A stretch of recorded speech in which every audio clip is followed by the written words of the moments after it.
a gente vai crescendo cada vez mais. Por falar em crescer, vou te falar, cara, olha, independentemente se o Flamengo conquistar os títulos que ainda briga nesse ano, Campeonato Brasileiro e Libertadores, fica aqui o meu parabéns, bem digno e sincero à torcida do Flamengo. Eu estava fazendo um levantamento aqui, estudando sobre o Flamengo para falar lá no SBT, e eu não tinha reparado nisso. Vocês provavelmente já repararam, mas o Flamengo tem os 10 maiores públicos do Campeonato Brasileiro e os 10 maiores públicos do futebol brasileiro.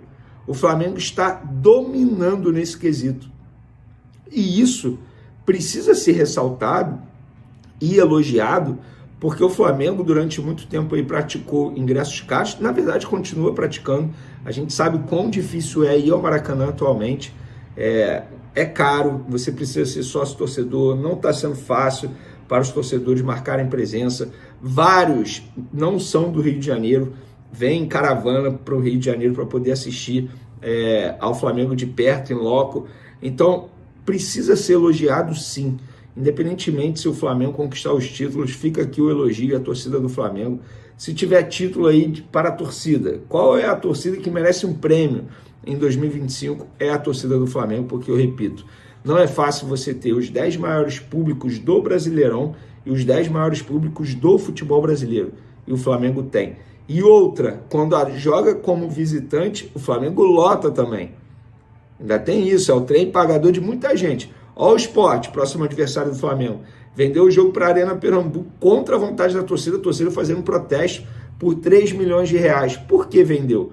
E por que a empresa quis pagar 3 milhões de reais? Porque é o Flamengo. Tanto é que está cobrando um absurdo no setor da torcida do Flamengo, no valor dos ingressos. Absurdo, um absurdo. Então, precisa ser elogiado, sim, o que a torcida do Flamengo... Ó, só para vocês terem noção, cara, a empresa que contratou para realizar o jogo na Arena Pernambuco pôs os ingressos para a torcida do Flamengo custando norte superior R$ 250 reais e norte inferior R$ 300 reais. Gente, isso é um absurdo.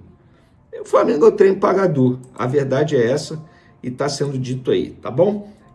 Vamos agora falar do BAP, que ele comentou a renovação de contrato de Felipe Luiz em uma entrevista à coluna do Fla, lá em Brasília. O BAP foi questionado sobre a renovação de contrato com Felipe Luiz e ele disse: como em qualquer casamento, tem dois lados.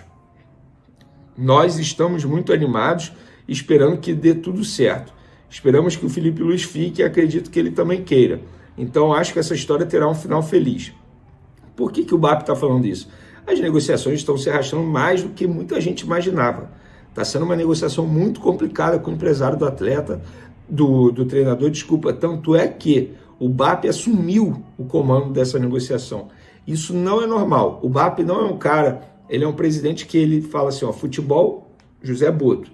Raramente ele se envolve nas situações. Teve a negociação do Matheus Gonçalves com o Cruzeiro, que foi de presidente para presidente, foi um caso muito à parte. Depois ele se meteu ali na situação do Mickey Johnson, vocês vão lembrar, quando ele vetou a contratação. Fora isso, cara, ele não é de se meter muito, mas nesse caso do Felipe Luiz ele precisou se meter, porque a negociação está muito difícil com o empresário do treinador. Isso quer dizer que não vai renovar? Não. Eu acho que vai renovar, mas está dando mais trabalho do que muita gente imaginava dentro do Flamengo. Para finalizar nosso vídeo, galera, John Arias, rapaz, notícia do jornalista Paulo Brito, que acompanha o dia a dia do Flu, tá? É um cara que, de certa forma, tem credibilidade e eu acho que ele não ia inventar uma história como essa. John Arias está descontente na Inglaterra, mas só volta ao Brasil em último caso. Flamengo está de olho.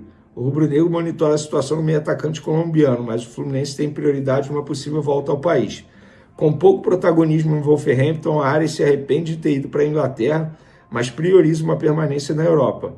O entendimento é que voltar ao Brasil agora seria um retrocesso. O Flamengo acompanha a situação e entende que o atleta seria uma ótima oportunidade de mercado. Gente, não é que seria uma ótima oportunidade de mercado, seria uma baita contratação. Pô, calma aí, gente, não tem como você pensar diferente. O John Arias joga muita bola. Tanto é que, depois da saída dele, o Fluminense nunca mais foi o mesmo. Eu, particularmente, vamos lá, como jornalista, acho que difícil ele voltar agora ao futebol brasileiro. mas não acho que seria um retrocesso se ele voltasse para o Flamengo. O Flamengo oferece a ele muito mais que o Wolverhampton pode oferecer. Só não é um clube inglês, só não disputa a Premier League, mas visibilidade oferece mais, briga por título, o Flamengo oferece mais, salário depende do ponto de vista, depende muito do ponto de vista. Então tudo que o Wolverhampton entrega, o Flamengo entrega em dobro. Tem estrutura, a visibilidade ele teria para poder jogar na seleção dele, do país dele. Então, assim, com todo respeito, não seria um retrocesso se ele viesse para o Flamengo. Para o Fluminense, talvez sim, porque eu não vejo o Fluminense brigando por grandes títulos na temporada que vem, até porque existe aí a indefinição se vai se tornar SAF, se não vai.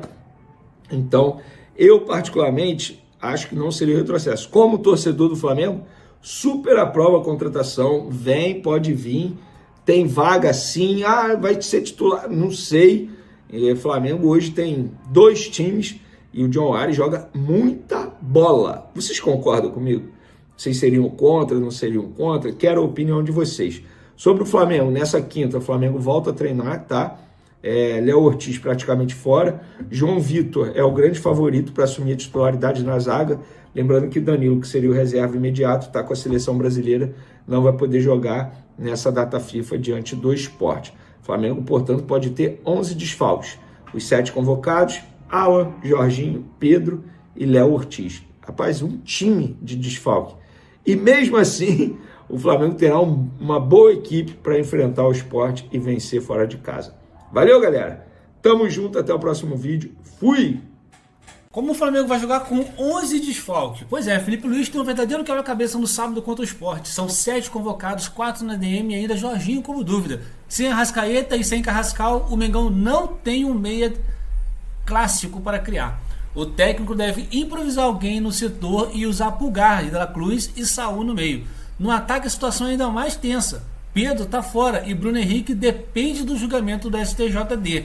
Se não rolar, o comando do ataque fica entre Wallace e Ian e Juninho. A tendência é um Flamengo montado na raça, com Royal, Léo Pereira, João Vitor e Ayrton formando a linha defensiva. A questão é, torcedor, com esse elenco reduzido, dá para encaixar um bom jogo fora de casa? Comenta aí, qual é a sua opinião? Abraço!